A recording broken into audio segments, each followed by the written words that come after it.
وإليه النشور أي المرجع والمآب.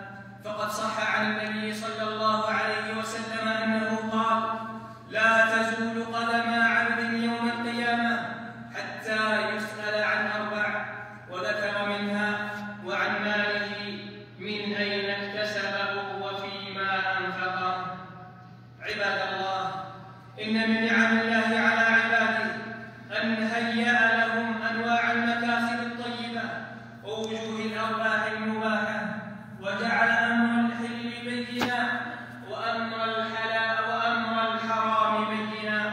فعن النعمان بن بشير رضي الله عنه قال: سمعت رسول الله صلى الله عليه وسلم يقول: إن الحلال بين وإن الحرام بين وبينهما أمور مشتبهات لا يعلمهن كثير من الناس، فمن اتقى الشبهات استبرأ لدينه وعرضه، ومن وقع في الشبهات وقع في الحرام.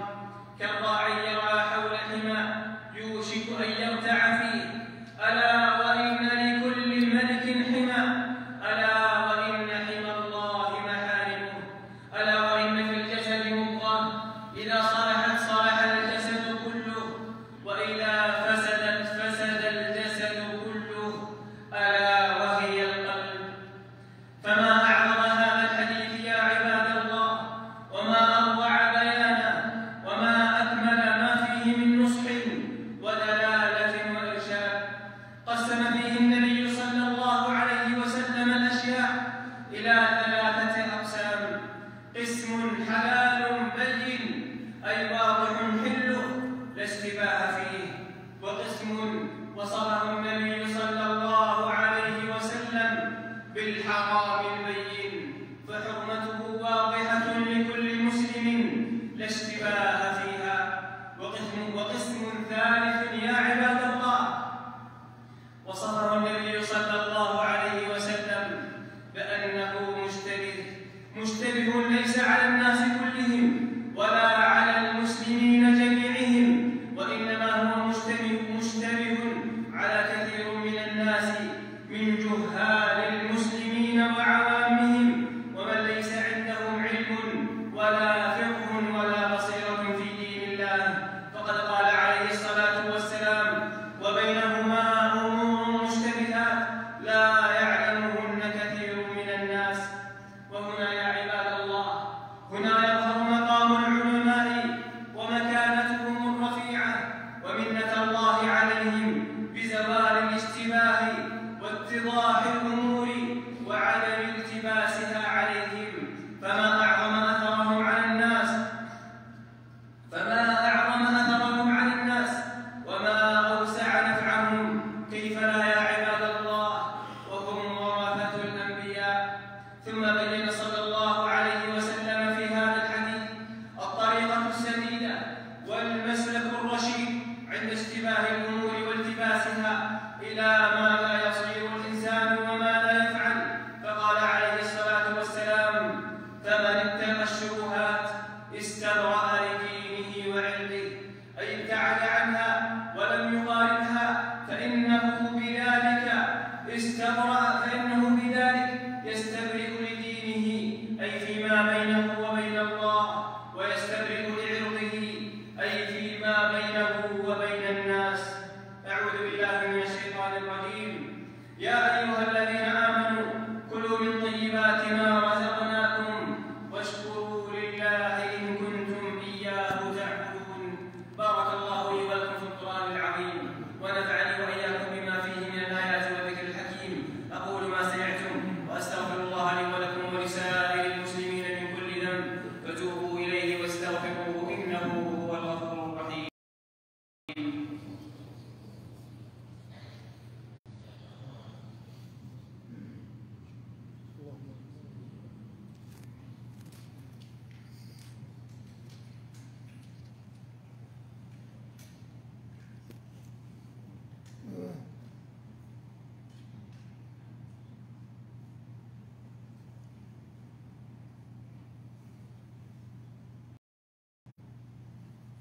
الحمد لله على إحسانه، والشكر له على توفيقه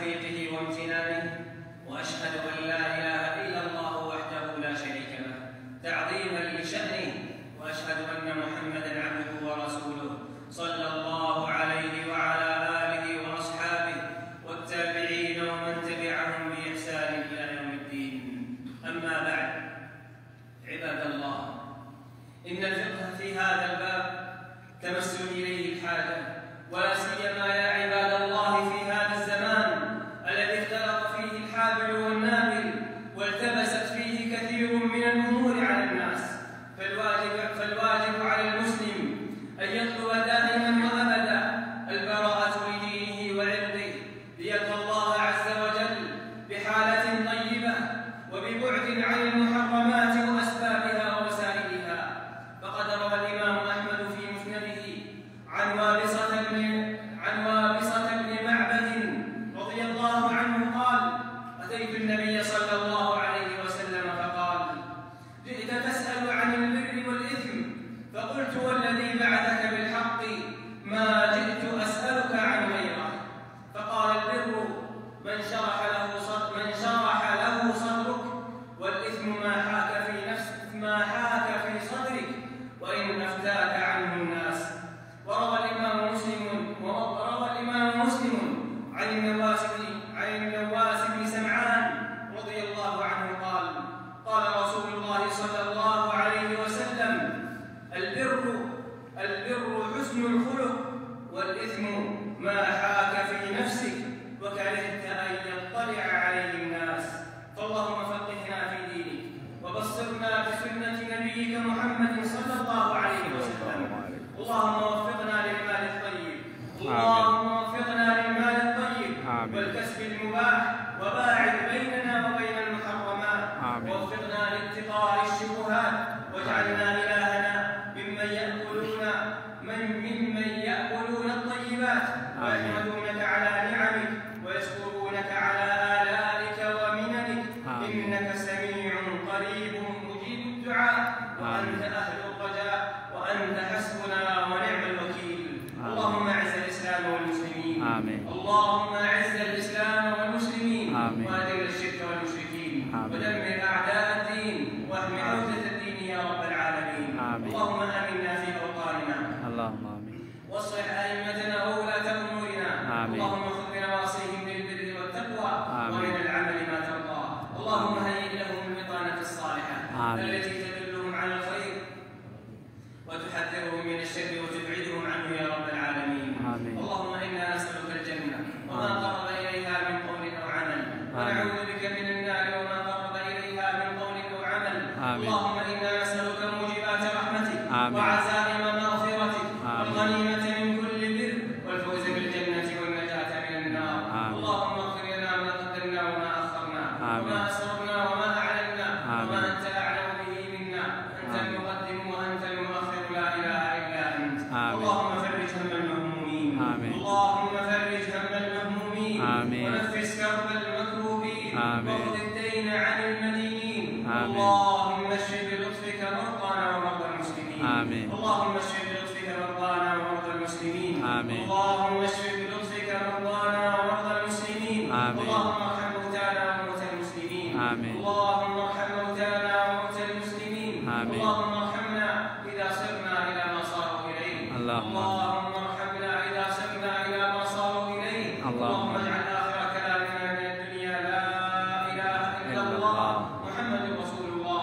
اللهم احسن خاتمتنا في الأمور كلها، وأجرنا من خزي الدنيا وعذاب الآخرة.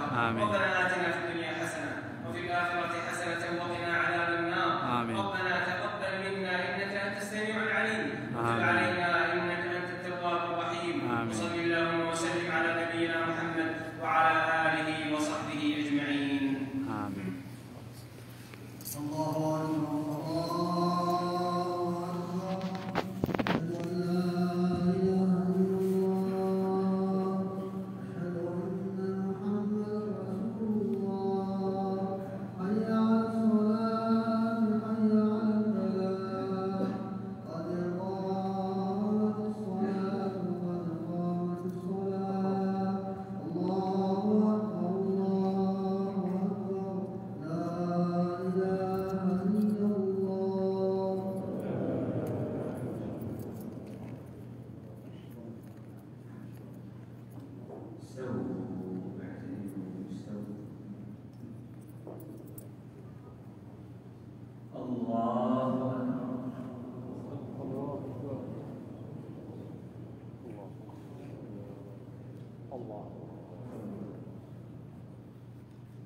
الحمد لله رب العالمين الرحمن الرحيم مالك يوم الدين إياك نعبد وإياك نستعين اهدنا الصراط المستقيم صراط الذين أنعمت عليهم غير المغضوب عليهم ولا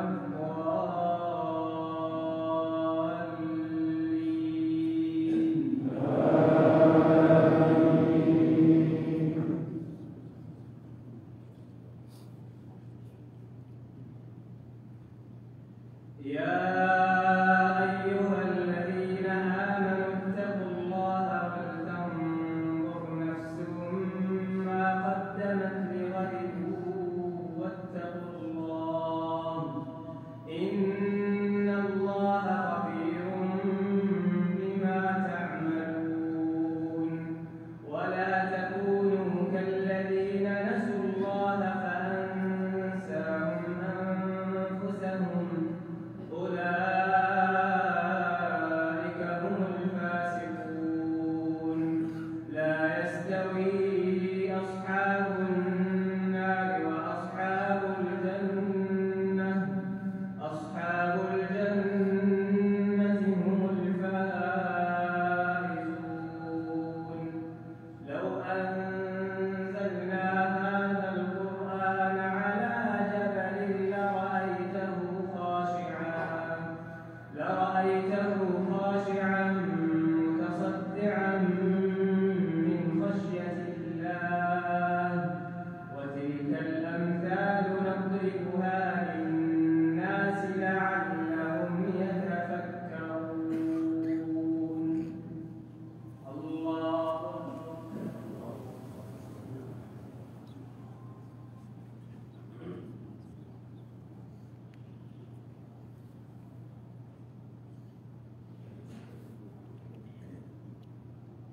سمع الله لمن حمده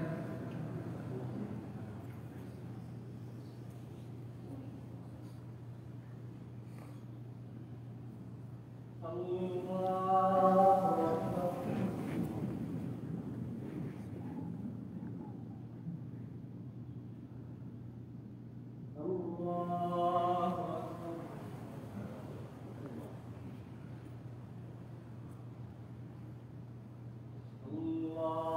أكبر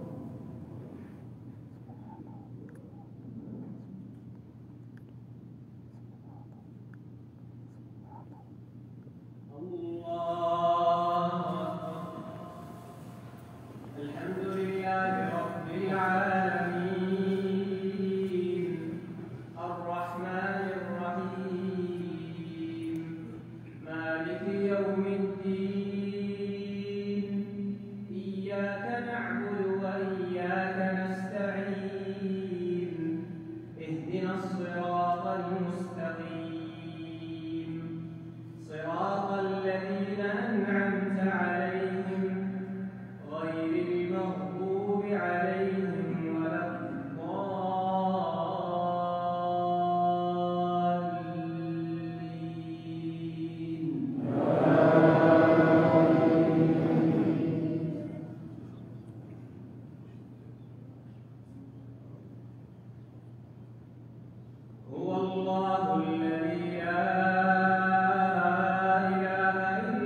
يصور له الأسماء الحسنى يسبح له ما في السماوات والأرض وهو العزيز الحكيم.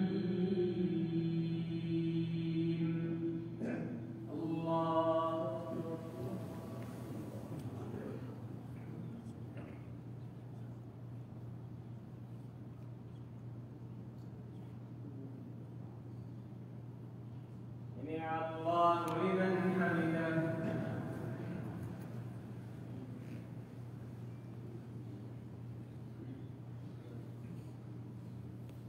الله أكبر.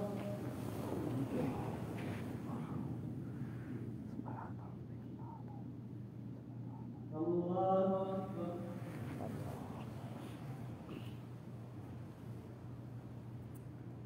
الله أكبر.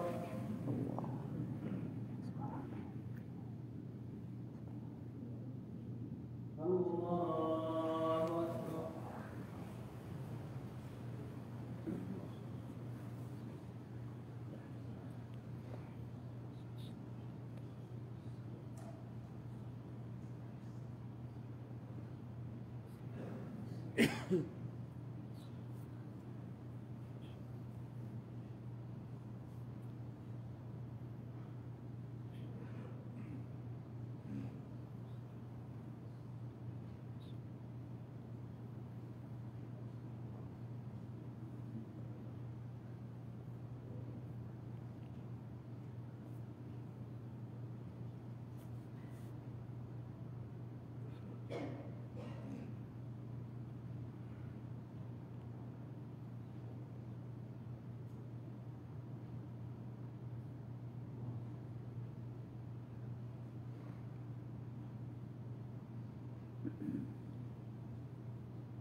السلام عليكم.